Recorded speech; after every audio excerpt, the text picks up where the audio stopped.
Assalamualaikum warahmatullahi wabarakatuh. August 1, hudyat ng pag-umpisa ng taas ng mga bantila ng bawat bahay. Winawagayway nila ang mga bandila sa labas ng bahay nila in preparation sa nalalapit ng araw ng kalayaan, which is August 17. Araw ng kalayaan dito sa Indonesia. Makita mo ang lahat ng bahay ay merong bandila sa labas ng bahay nila, mga opisina, mga kalsada, mga business establishment, mashallah. Lahat sila, ganun nila kamahal ang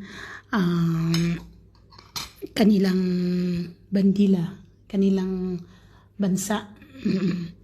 Ipinumungkahi, sinasuggest ng government na iwagayway ang bandila. Kaya makita mo talaga dito, lahat talaga may bandila sa labas ng bahay nila.